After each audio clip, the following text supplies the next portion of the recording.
ومن علومك علم اللوح والقلم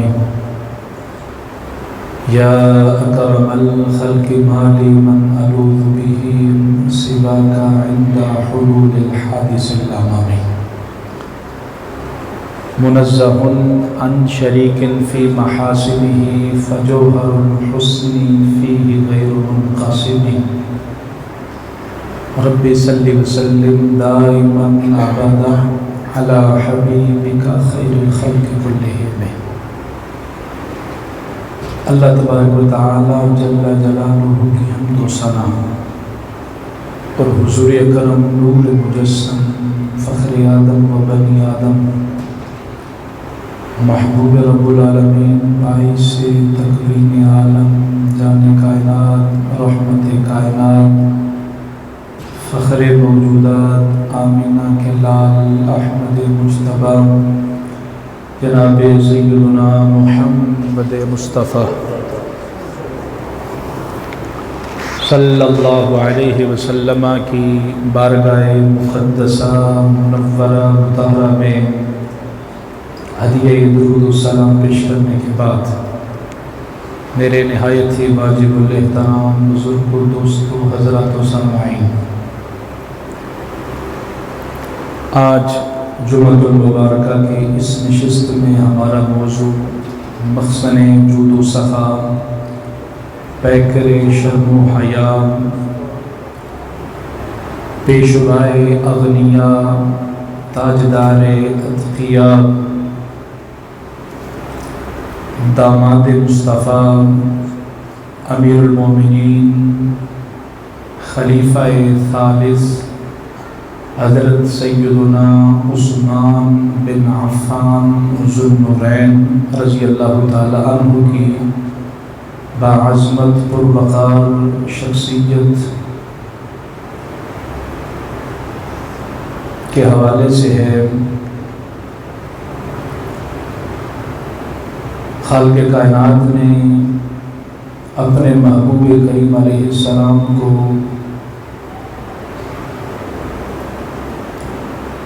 جو چیز بھی عطا فرمائی وہ کامل و مکمل ہے۔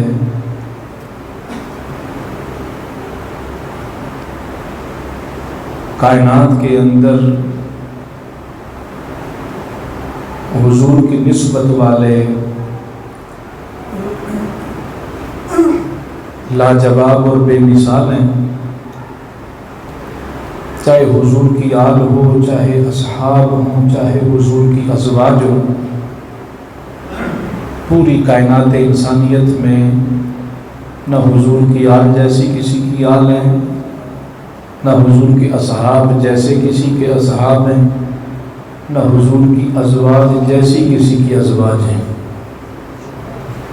اللہ پاک نے جو چیز بھی عطا فرمائی محبوب کریم علیہ السلام کو وہ اعلیٰ و عرفہ عطا فرمائی ہے، جس کی نسبت سرکار کے ساتھ ہے۔ قرآن مجید فرقان حمید بھی اللہ کی کتاب ہے، تورات بھی اللہ کی، انجیل بھی، زبور بھی، لیکن اعلیٰ کون سی کتاب ہے؟ اس کی نسبت سرکار کے ساتھ ہے۔ حضور کی ازواج جیسی کسی کی ازواج نہیں ہے۔ وجہ کیا ہے؟ ان کی نسبت اور تعلق سرکار کے ساتھ ہے۔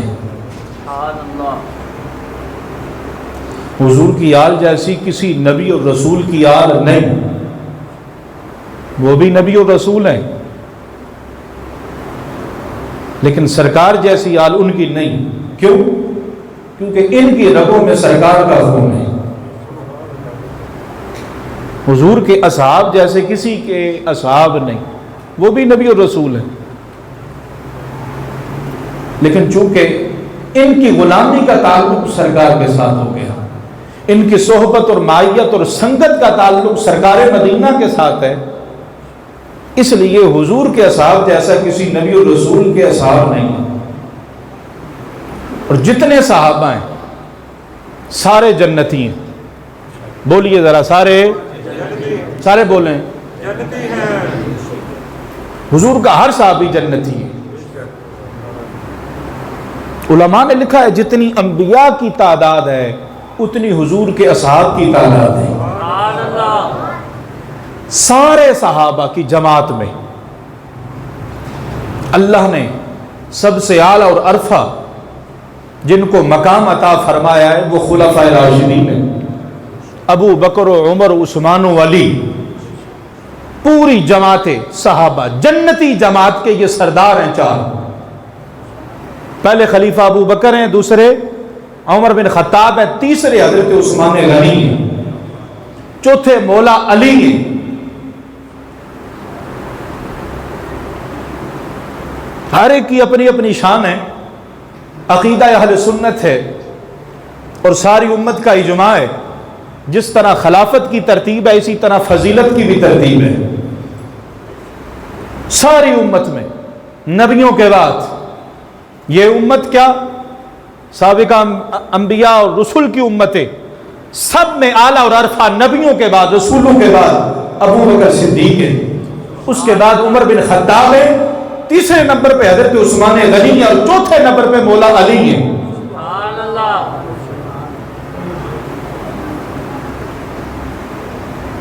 حضرت عثمان غنی رضی اللہ تعالیٰ عنہ اللہ پاک نے ہر صحابی کو کوئی نہ کوئی خاص خصوصیت سے نوازا ہے. ویسے تو حضور کے ہر صحابی لاجواب ہیں، ہر صفت ان میں کمال درجے کی پائی جاتی ہے، لیکن خاص صفت جس کے ساتھ وہ متصف ہیں، جس کے ساتھ وہ ممتاز ہیں، اعلیٰ ہیں. ابو بکر صدیق کے اندر صداقت کی جو صفت ہے اس سے وہ ممتاز ہو جاتے ہیں. حضرت فاروق اعظم کے اندر صفت ہے عدالت کی، اس لیے آپ کو فاروق کہا جاتا ہے، حق و باطل کے اندر فرق کرنے والے ہیں. اور عثمان غنی کے اندر جو صفت ہے امتیازی وہ ہے شرم و حیا والی. واپس سے بولو ذرا. مولا علی کے اندر صفت امتیازی ہے بہادری کی، شجاعت کی. تو عثمان غنی کو اللہ نے سخاوت کی صفت بھی عطا فرمائی ہے اور حیا اور شرم کی صفت بھی عطا فرمائی ہے. کتنی حیا ہے، کتنی حیا ہے حضرت عثمان غنی کے اندر. ام المومنین سید عائشہ صدیقہ رضی اللہ تعالیٰ عنہا فرماتی ہیں حضور جان رحمت لیٹے ہیں، دروازے پہ دستک ہوتی ہے، پوچھا جاتا ہے کون؟ ابو بکر. فرمایا آ جائیں. حضور لیٹے ہیں اور کیفیت کیا ہے؟ جو آپ کی پنڈلی شریف ہے نا، مقدس پنڈلی، اس سے تھوڑا سا کپڑا ہٹا ہوا ہے. پنڈلی سے، پنڈلی کو بندہ ننگا کر سکتا ہے مرد، یہ ستر میں داخل نہیں ہے. مرد کا ستر ناف سے لے کر گھٹنوں سمیت ہے، جو اس سے نیچے ہے وہ ستر میں نہیں ہے. تو حضور کی جو پنڈلی مبارک ہے مقدس، اس سے تھوڑا سا کپڑا ہٹا ہوا ہے. ابو بکر صدیق آئے، حضور ویسے لیٹے رہے. پھر تھوڑی دیر کے بعد دروازے پہ دستک ہوئی، پوچھا گیا کون؟ کہا عمر ہے. آقا نے فرمایا آنے دے. عمر بھی آگے، حضور ویسے لیٹے رہے. پھر دروازے پہ دستک ہوئی، پوچھا گیا کون ہے؟ کہا عثمان ہے. حضور نے اندر آنے کی اجازت نہیں دی، حضور لیٹے ہوئے تھے، آقا بیٹھ گئے. حضور بیٹھے اور اپنی پنڈلی سے جو کپڑا ہٹا ہوا تھا اپنی پنڈلی کو کپڑے سے ڈھانپا. فرمایا اب عثمان کو اندر آنے دے. یہ منظر دیکھ کے حضرت عائشہ صدیقہ بنت صدیق محبوب رب العالمین آپ کہتی ہیں یا رسول اللہ یہ آخر معاملہ کیا ہے؟ میرے باپ ابو بکر آئے تو آپ لیٹے رہے، پنڈلی کو نہیں ڈھانپا. عمر بن خطاب آئے پھر بھی لیٹے رہے، پنڈلی کو نہیں ڈھانپا. عثمان آئے تو آپ بیٹھ گئے اور اپنے پنڈلی کو ڈھانپا. اس کی وجہ کیا حکمت ہے اس میں؟ سرکار دو عالم فرمانے لگے عائشہ الا استحیی من رجل تستحیی منہ الملائکہ، میں اس بندے سے حیا کیوں نہ کروں جس عثمان سے اللہ کے فرشتے بھی حیا کرتے ہیں. اللہ اکبر. نبیوں کے تاجدار جس سے حیا کریں، نبیوں کے سلطان جس سے حیا کریں، وہ کوئی بڑا کمینہ شخص ہوگا، بڑا کوئی بے غیرت آدمی ہوگا جو حضرت عثمان غنی پہ زبان دراز کرے گا، ان پہ بھونکے گا، بکواسے کرے گا، اللہ کے معصوم فرشتے حضرت عثمان غنی سے حیا کرتے ہیں. اور یہ حیا بڑی چیز ہے. حیا اور ایمان کا آپس میں بڑا گہرا تعلق ہے. یہ لازم اور ملزوم ہے. فرمایا جہاں پہ ایمان ہے وہاں پہ حیا ہے, جہاں پہ حیا وہاں پہ ایمان ہے. یہ نہیں ہو سکتا بندہ ہو مومن, اس کے اندر ایمان ہے لیکن حیا نہیں, حیا رکھتا ہے لیکن ایمان نہیں رکھتا, ایسے نہیں ہو سکتا. لازم و ملزوم چیزیں ہیں. ایمان دل میں تو حیا بھی ہوگی, حیا ہے تو ایمان بھی ہے. حضرت عثمان غنی پہ جو بونگتے ہیں اور اپنے آپ کو مومن کہتے ہیں, کیا بے حیا کے اندر ایمان نہیں ہو سکتا؟ ہاں, ایمان اس کے اندر ہوگا جس کے اندر حضور کے صحابہ کی حیا بھی ہوگی. خود تاجدار کائنات حیا, اور خود حضرت عثمان غنی کی حیا کا عالم یہ ہے. فرماتے ہیں گھر کے دروازے بند ہیں, نہانے کی ضرورت پیش آئی ہے, دروازے سارے بند ہیں, لاک, پانی ڈالنا ہے اپنے جسم کے اوپر, شرم و حیا کی وجہ سے اپنے جسم پہ چادر ڈالتے ہیں اور اللہ سے اتنی حیا کرتے ہیں, کوئی آدمی نہیں دیکھ رہا, اکیلے ہیں, دروازے بند ہیں, ایسے سر کو جھکاتے ہیں اور پانی جسم پہ ڈالتے ہیں. اللہ سے شرم اور حیا کی وجہ سے اپنا سر بلند نہیں کر سکتے, اتنی حیا ہے ان کے اندر. اور حضور فرماتے ہیں اے عثمان, میں نے اپنے رب سے تیرے لیے ایک سفارش کی ہے. محبت سے بولو گا, میرے آقا وہ کیا سفارش کی ہے؟ حضور فرمانے لگے میں نے اپنے رب سے کہا ہے مولا سب کا حساب لینا پر میرے عثمان کا حساب نہ لینا, میرے عثمان کا حساب نہ لینا, بغیر حساب کے جنت میں داخل فرما دینا. کہ میرا عثمان بڑی حیا والا ہے, بڑی شرم والا ہے, بہت شرمیلا ہے. بولا تیرے دربار میں کھڑے ہو کے وہ تیرے سوالوں کا جواب نہیں دے سکے گا. اللہ نے میری سفارش کو قبول کیا ہے, اللہ نے سب کا حساب لینا ہے پر عثمان کا حساب نہیں لینا, بغیر حساب کے جنت میں داخل فرما دینا. اللہ اکبر, اللہ اکبر, اللہ اکبر, اللہ اکبر. اور یہاں تک حضور فرماتے ہیں یہ تو حضرت عثمان ہے نا, قیامت والے دہاڑے. اور سنیو تمہیں مبارک ہو, تم عثمان غنی سے محبت کرتے ہو, حضور کے ہر صحابی سے محبت کرتے ہو. آقا فرماتے قیامت والے دہاڑے حضرت عثمان غنی کے کہنے پہ رب ذوالجلال 70,000 آدمیوں کو جنت میں بغیر حساب کے داخل فرما دے گا. حضرت عثمان سے محبت کیا کرو. ہاں, حضور محبت کرتے ہیں, اور یار کتنی محبت کرتے ہیں. آقا نے اپنی ایک شہزادی حضرت سیدہ رقیہ حضرت عثمان غنی کے عقد میں دی ہے. نبیوں کے تاجدار کی بیٹی حضرت عثمان غنی کی بیوی ہیں. حضرت سیدہ رقیہ کا وصال ہوا, حضور نے اپنی دوسری لخت جگر حضرت سیدہ ام کلثوم حضرت عثمان غنی کے عقد میں دی ہے. سبحان اللہ, بابا سے کو سبحان اللہ. اے گل کوئی چھوٹی نہیں, چھوٹی گل نہیں. دو شہزادیاں یکے بعد دیگر مصطفیٰ نے حضرت عثمان غنی کے عقد میں دی ہے. جب حضرت سیدہ ام کلثوم کا وصال ہو گیا, حضرت عثمان غنی رنجیدہ ہیں, پریشان ہیں. میرے حضور نے دیکھا, اور روایت کرنے والے خود مولا کائنات علی المرتضی شیر خدا ہے. آپ فرماتے میں نے حضور کو فرماتے ہوئے سنا ہے, آقا فرماتے تھے اگر میری 40 بیٹیاں بھی ہوتی اور یکے بعد دیگر وہ فوت ہوتی رہتی, میں ایک ایک کر کے اپنے عثمان کو دیتا رہتا. اتنی محبت, اتنی محبت ہے. اور یقین کرو ادھر حضرت عثمان غنی نے حضور کی شہزادی کو کس محبت کے ساتھ رکھا ہوگا کہ ان کے وصال کے بعد حضور نے دوسری شہزادی ان کو دی ہے. کئی بیٹی دے دے نا تو وہ تنگ کرے نا تو پورے خاندان میں شادی نہیں کی جاتی, چاہے جائے کہ اس بندے سے کی جائے, اس کے بھائی سے کی جائے, اس کے گھر کے کسی فرد سے کی جائے. یہ تو گندے ہی بڑے نے, یہ تو کمینے لوگ نے, انہوں نے خاندان کمینیاں دا, گندیاں دا ہے. حضور نے ایک شہزادی کے بعد دوسری شہزادی حضرت عثمان غنی کو عطا فرمائی ہے. کتنی محبت کے ساتھ، کتنے پیار کے ساتھ، کتنے احترام اور ادب کے ساتھ رکھا ہوگا. اسی لیے تو حضور نے حضرت سیدہ رقیہ کے بعد دوسری شہزادی حضرت عثمان غنی کے ساتھ لگائی. اللہ اکبر، اللہ اکبر. اور حضور جان رحمت صلی اللہ علیہ وسلم کی بیٹی کا کسی کے ساتھ نکاح کرنا، عقد میں جانا، یہ کوئی معمولی بات نہیں ہے. محبت سے سبحان اللہ بولو. میں تمہیں حدیث پاک سنانا چاہتا ہوں. حدیث پاک آقا فرماتے ہیں سنو، یہ نسبت سرکار ہے. ہم جہاں شادیاں کریں کوئی فرق نہیں پڑتا.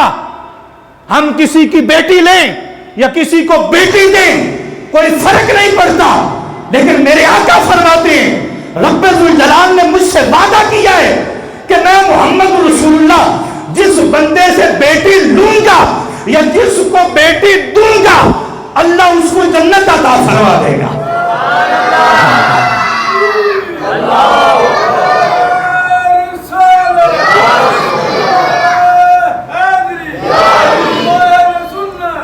حضرت ابو بکر، حضرت ابو بکر، حضرت عمر، ان کی بیٹیاں سرکار نے دی ہیں اور عثمان و علی کو سرکار نے اپنی بیٹیاں دی ہیں. ابو بکر بھی جنتی، عمر بھی جنتی، عثمان و علی بھی جنتی ہیں. ہر صحابی نبی جنتی، ہر صحابی نبی جنتی، ہر صحابی نبی جنتی. اے نعرہ لایا کرو ہر صحابی نبی جنتی. یہ قرآن کی آیت کا مفہوم ہے. یہ نعرہ کوئی ایسے نہیں بن گیا. وَكُلًّا وَعَدَ اللَّهُ الْحُسْنَى. اللہ فرماتے ہیں ہم نے اپنے محبوب کے ہر یار سے جنت کا وعدہ فرما لیا. ہر ایک کے لیے، ہر ایک کے لیے. ہر صحابی نبی بولو بولو، ہر صحابی نبی. اس سے کئیوں کو بڑی درد ہوتی ہے. ہم کہتے ہیں صحابہ ٹھیک ہیں، لیکن یہ جو کہتے ہیں نا ہر صحابی نبی، نہیں، ہر صحابی نہیں، ہر کو نہیں ہم نے ماننا. کدھر اشارہ، درد کدھر ہے کہ امیر معاویہ کو نہیں ماننا. ہم نے امیر معاویہ کو نہیں ماننا، درد ان سے ہے. ابو بکر کو مان لیتے ہیں، عمر کو، عثمان کو، باقی صحابہ، لیکن امیر معاویہ کو نہیں ماننا، درد ہوتی ہے. اس لیے کیا ہو جاتا ہے، سب کو مان لیا ہے، ایک کا انکار کر دیا تو کیا فرق پڑ گیا ہے. میں نے کہا فرق تو بڑا پڑتا ہے. کہتا ہے کیسے؟ میں نے کہا پورا قرآن مان لو، قرآن کی ایک آیت کا انکار کرو، مسلمان رہو گے یا کافر ہو جاؤ گے؟ بولو بولو ذرا. تو یار سارا قرآن مان لیا ہے، ایک آیت نہیں مانی تو کیا فرق پڑ گیا ہے؟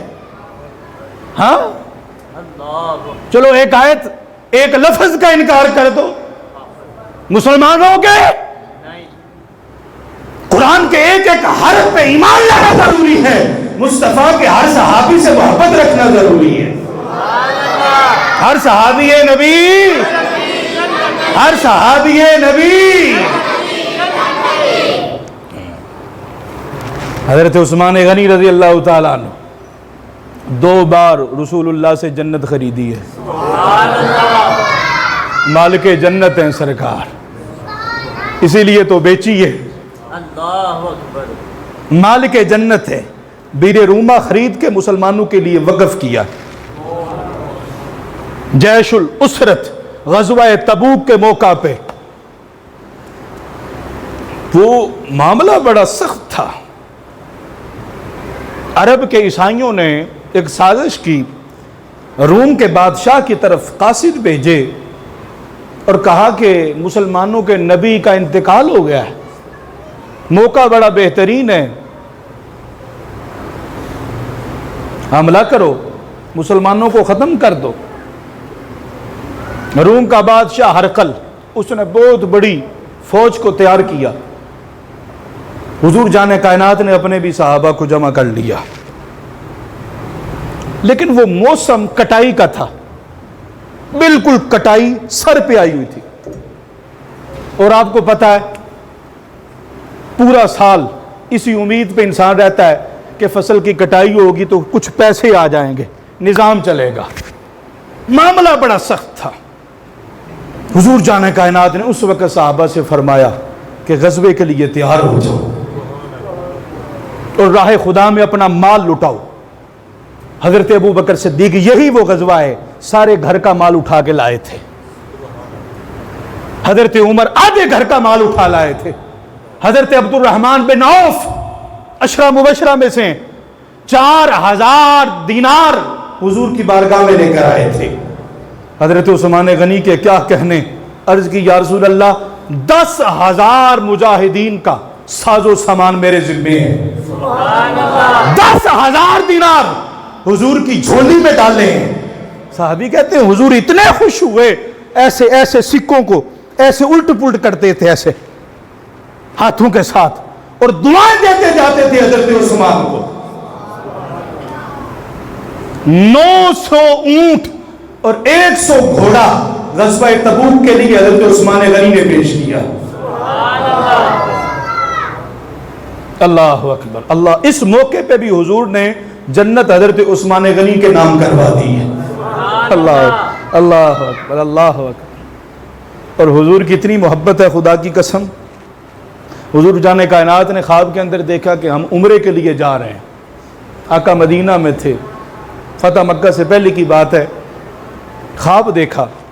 نبی کا خواب بھی وہی ہوتی ہے، سچ ہوتا ہے، حق ہوتا ہے۔ حضور نے اپنے صحابہ کو تیار کیا، چلو عمرہ کے لیے، احرام باندھ لیے۔ حدیبیہ کے مقام پہ کفار مکہ کو پتہ چلا تو انہوں نے مزاحمت کی، کہا ہم مسلمانوں کو مکے میں داخل نہیں ہونے دیں گے۔ اس وقت رسول اللہ صلی اللہ علیہ وسلم نے اپنا سفیر بنا کے جس کو کفار مکہ کے پاس بھیجا ہے اس کو دنیا عثمان غنی کہتی ہے۔ سفیر کا معنی سمجھتے ہو؟ سفیر کی اتھارٹی کیا ہوتی ہے، طاقت کیا ہوتی ہے؟ سفیر کی بات اصل کی بات ہوتی ہے، سفیر کا فیصلہ اصل کا فیصلہ ہوتا ہے، سفیر کی عزت اصل کی عزت ہے، اور سفیر کی توہین اصل کی توہین ہے۔ عثمان غنی مصطفیٰ کے سفیر ہیں، سفیر رسول ہیں، سفیر امام الانبیاء ہیں۔ عثمان غنی کی عزت رسول اللہ کی عزت ہے، اور عثمان غنی کی توہین خود رسول اللہ کی توہین ہے۔ سفیر بن کے مکے میں پہنچے ہیں، جو سردار تھے کافروں کے مکے کے اندر، ان سے بات کی کہ ہم جنگ کے لیے نہیں آئے، ہم مکہ فتح کرنے کے لیے نہیں آئے، ہم تو صرف عمرے کے ارادے سے نکلے ہیں، ہمیں عمرہ کرنے دیا جائے۔ لیکن کفار مکہ نے اجازت نہیں دی، کہا اس سال عمرہ نہیں کر سکتے، نہیں اجازت دی۔ کہا ہاں عثمان تم چونکہ سفیر بن کے آئے ہو، مکے میں داخل ہو چکے ہو، کعبہ تمہارے سامنے ہے، ہم تمہیں اجازت دیتے ہیں، تم کعبے کا طواف کر لو، عمرہ کر لو۔ لیکن خدا کی قسم حضرت عثمان غنی نے تاریخی جملہ ارشاد فرمایا کافرو، میں عثمان بن عفان مصطفیٰ کے ہاتھ پر بیعت کر چکا ہوں، دامن مصطفیٰ میرے ہاتھ میں ہے، غلامی مصطفیٰ کا پٹا میرے گلے میں ہے، اور یہ کیسے ممکن ہے میں مصطفیٰ طواف نہ کرے اور ان کے بغیر ان کا غلام عثمان طواف کر لے؟ ہاں میں نہیں طواف کروں گا گھر کا، کعبے کے اللہ کے گھر کعبۃ اللہ کا طواف نہیں کیا عثمان غنی نے رسول اللہ کے بغیر۔ مکہ سے ویسے لوٹے، مسلمانوں کو نہیں آنے دیا، نہیں آنے دیا، مکے میں داخل نہیں ہونے دیا۔ کعبے پہ مسلط کون تھے اس وقت بتاؤ ذرا، بولو؟ کافر مشرکین کعبے پہ مسلط ہیں، اور مسلمان کون سے مسلمان؟ جو پوری کائنات کے مسلمانوں میں اعلیٰ ہیں، اور مسلمانوں کے پیشوا نبیوں کے تاجدار محمد رسول اللہ ہیں، ان کو کعبے میں آنے سے روکا جا رہا ہے۔ تسلط کن کا ہے؟ قبضہ کن کا ہے؟ کافروں کا، مشرکوں کا۔ اور مکے میں آنے سے کن کو روکا جا رہا ہے؟ مسلمانوں کو، سرکار دو عالم کو۔ کیا کہو گے؟ کیا کہو گے؟ کون حق پہ تھا؟ اور بولو ذرا، بولے والے مسلمانوں بولو۔ کعبے کے اوپر قبضہ کر لینا یہ حق کی دلیل ہے؟ مکے پہ حکومت کرنا یہ کیا حق ہونے کی دلیل ہوتی ہے؟ کعبے پہ حکومت ہو، مکے میں ہو، مدینے میں ہو، اور یہ حق ہونے کی دلیل نہیں. حق ہونے کی دلیل ہے مصطفیٰ کی غلامی. غلام مصطفیٰ پاکستان میں ہو اور پاکستان کے کسی ایک گاؤں کے اندر رہتا ہو، وہ حق پہ ہے. اور جس کے دل کے اندر محمد عربی کی محبت نہیں، آقا کی گستاخی چھپی ہے، وہ چاہے کعبے کے پردوں کے ساتھ لپٹا ہوا بے ایمان ہے، بے غیرت ہے. سمجھ آئیے؟ افواہ پھیلا دی. حضرت عثمان غنی کو شہید کر دیا گیا. عثمان غنی کو بولیے ذرا. اب ذرا دیکھو حضور حضرت عثمان غنی سے کتنی محبت کرتے ہیں. 1400 صحابہ ہیں حدیبیہ کے مقام پہ. حضور نے فرمایا عثمان غنی کو اگر شہید کر دیا گیا ہم نے ان کا بدلہ لینا ہے. آؤ میرے ہاتھ پہ بیعت کرو، میرے ہاتھ پہ بیعت کرو. 1400 صحابہ نے حضور کے ہاتھ پہ بیعت کی. کس لیے؟ صحابہ تو حضور کی پہلے بیعت کر چکے تھے نا. اب یہ بیعت کون سی تھی؟ بولو ذرا. عثمان غنی کا بدلہ لینے کے لیے. کتنے صحابہ؟ ان میں ابو بکر بھی ہیں، عمر بھی ہیں، خود مولا علی بھی ہیں. اوے علی تو عثمان کا بدلہ لینے کے لیے رسول اللہ کے ہاتھوں پہ ہاتھ دے کے بیعت کر رہے ہیں. وہ کتنے عزیز ہیں عثمان علی کو، نبی کو. 1400 صحابہ. اچھا پھر حضور نے کیا کیا؟ 1400 صحابہ نے حضور کے ہاتھ پہ ایسے بیعت کی. ادھر آئے ذرا، آپ بھی آئے ذرا. ایسے یاد رکھیں ذرا، یہ دیکھیں ذرا، دیکھیے ذرا. حضور نے اپنا دایاں ہاتھ نیچے رکھا، اوپر بیعت کی صحابہ نے. 1400 صحابہ نے بیعت کی، اوپر سرکار نے ایسے ہاتھ رکھا. ہاتھ رکھ کے فرمایا حاذی ید عثمان. لوگوں دیکھ لو، یہ محمد عربی کا ہاتھ نہیں، یہ میرے عثمان کا ہاتھ ہے. یہ عثمان کا ہاتھ ہے، عثمان کا. اللہ نے اس وقت فرمایا ید اللہ فوق ایدیہم. رسول اللہ نے عثمان کے ہاتھ کو اپنا ہاتھ اور خدا نے مصطفیٰ کے ہاتھ کو اپنا ہاتھ. ایسے نیچے سرکار کا ہاتھ، پھر صحابہ کا ہاتھ، اور اوپر بولو بولو اوپر خدا کا. ید اللہ فوق ایدیہم. اور ان ہاتھوں پہ خدا کا ہاتھ ہے. مجھے ایمان سے بتاؤ، اور جن کے ہاتھوں کے نیچے مصطفیٰ کا ہاتھ ہو اور اوپر خدا کا ہاتھ ہو، کیا وہ صحابہ بے ایمان ہو سکتے ہیں؟ اور بولو ذرا. ان صحابہ کی عظمت اور شان کے کیا کہنے. خدا کی قسم مصطفیٰ کے تو جوڑے ایسے ہیں، حضور کے تو نالین ایسے ہیں، وہ آقا کے تو قدم ایسے ہیں. حضور کے قدموں کے نیچے جو چیز آ جائے وہ بے مثال بن جاتی ہے، تو جو ہاتھوں میں آ جائے اس کا جواب کیسے ملے گا؟ بیعت کی 1400 صحابہ نے. عثمان غنی کا بدلہ لیا جائے گا. اللہ نے فرمایا لقد رضی اللہ عن المؤمنین. اللہ راضی ہو گیا ہے، اللہ راضی ہو گیا ہے، اللہ خوش ہو گیا ہے. وہ کون سا عمل کیا تھا اس وقت صحابہ نے جو اللہ خوش ہو گیا؟ اس وقت نمازوں کا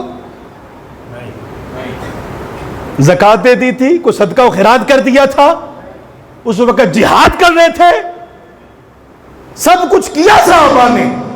لیکن اس وقت جو اللہ نے اپنی رضا کا مجدہ سنایا، فرمایا اذ یبایعونک تحت الشجرۃ. اے محبوب درخت کے نیچے بیٹھ کے آپ کے ہاتھوں پہ جو بیعت کی ہے نا عثمان غنی کا بدلہ لینے کے لیے، اس عمل سے اللہ ان تمام مومنین سے راضی ہو چکا ہے. مجھے کہنے دو وہ بڑا بندہ بے حیا اور بے غیرت ہے جن سے اللہ راضی ہے، تو ناراض ہے. اور جن کو اللہ مومن کہہ رہا ہے تو ان کو منافق کہہ رہے؟ اللہ کے ہاں کتنا مقام ہے عثمان غنی کا کہ ان کا بدلہ لینے کے لیے جو بیعت کریں اللہ ان کو رضا کا مجدہ سناتا ہے، ان کو مومن قرار دیتا ہے، تو خود عثمان غنی کا مقام اللہ کے ہاں کیا ہوگا؟ اللہ اکبر، اللہ اکبر۔ اللہ نے ان مومنوں کا تذکرہ قرآن میں کر دیا، تحت الشجرۃ، فرمایا درخت کے نیچے، وہ کیکر کا درخت تھا، عربی میں اس کو سامورا کہتے ہیں، سامورا کیکر کا درخت ہے۔ حدیبیہ کے مقام پہ بہت سارے درخت ہیں کیکر کے، اللہ کو وہ کیکر کا درخت، حالانکہ کیکر کا درخت کیسا ہوتا ہے؟ کانٹے دار ہوتا ہے، کوئی اس کو پسند نہیں کرتا، پسند کرتا ہے؟ نہیں کرتا۔ کیکر میں کیا خوشبوئیں آتی ہیں؟ اس کا حسن زیادہ ہوتا ہے کیا؟ ایسا بھی معاملہ نہیں ہے، لیکن اللہ نے اس درخت کا ذکر بھی قرآن میں کر دیا ہے کہ اس کے سائے میں محبوب کے یار بیٹھ کے میرے عثمان غنی کے خون کا بدلہ لینے کے لیے محبوب کے ہاتھوں میں بیعت کر رہے ہیں۔ فَعَلِمَ مَا فِي قُلُوبِهِمْ، فرمایا اللہ نے جان لیا جو تمہارے دلوں میں ہے۔ کسی نے صحابہ سے پوچھا وہ آپ کے دلوں میں اس وقت کیا تھا جس کا ذکر اللہ نے قرآن میں کیا ہے؟ جب آپ بیعت کر رہے تھے تو آپ کے دلوں میں کیا تھا؟ صحابہ کہتے ہیں خدا کی قسم ہمارے دلوں میں یہ تھا کہ ہم کٹ مریں گے لیکن قتل عثمان کا بدلہ ضرور لیں گے۔ تو یہ ادا اللہ کو اتنی پسند آئی ہے کہ اپنی رضا کا مجدہ سنا دیا ہے۔ اگلے جمعے انشاءاللہ حضرت عثمان غنی کی شان کے حوالے سے پڑھایا جائے گا۔ وآخر دعوانا الحمدللہ رب العالمین۔